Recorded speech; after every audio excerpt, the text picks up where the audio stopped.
मर्जी कोई कहे अगर कि इस काम क्रोध को मैं परास्त करके अपने साधन बल से निकल जाऊंगा, तो ये मतलब एक महात्मा 20 वर्ष से पेड़ की छाल सूखी हुई खाते थे।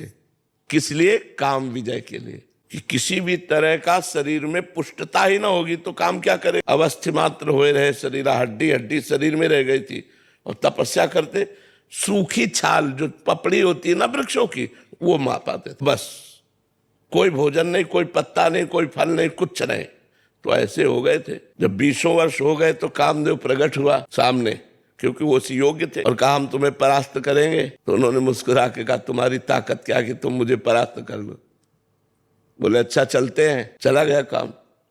दूसरे दिन जहां वो पपड़ी खाते थे ना, हलवा लगा मिला, हलवा। अब उनका दिमाग काम किया कि जंगल में, घोर जंगल में, ये बढ़िया सुगंधित घृतयुक्त मिष्ठान। उन्होंने समझा मेरी तपस्या से डरकर प्रकृति मुझे दे रही, तो मुंह मार मार करके जहां जहां पपड़ी खाते थे वहां हलवा लगा मिला।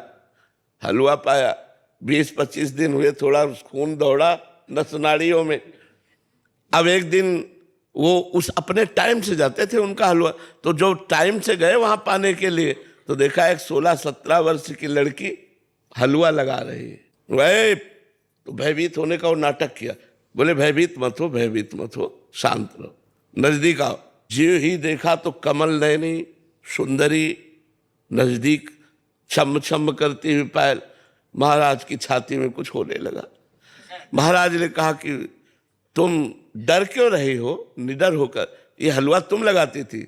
हाँ महाराज, आप जैसे तपस्वी की सेवा हमारी सामर्थ्य कहाँ की आंख मिला के कर सके कि मैं आपके सामने जाके हलवा परोस सकूं, इसलिए छुप छुप के। बोले आज से छुपने की जरूरत नहीं है, और पेड़ में लगाने की जरूरत नहीं, सीधे ले आया करो पात्र में हलवा।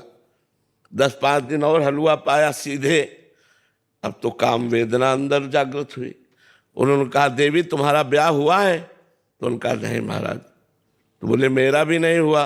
तो बोले मैं आप जैसे महान तपस्वी को पति रूप में प्राप्त कर सकूं, ये तो मेरा सौभाग्य है। कहा फिर?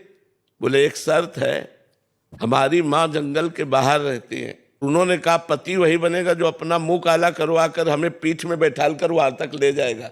बोले कर सकता हूं मैं, घुटनों के बल चल करके वहां। जब वहां ले गए तो कामदेव खड़ा था और बोला देख, तेरी तपस्या को नष्ट नहीं करना चाहता, केवल ये दिखाना चाहता हूं कि घुटनों केवल आया है एक मेरी माया के इशारे से। अगर मैं 5 बार संधान कर दूं तो तेरे हाल क्या होंगे? तो उन्होंने प्रणाम किया।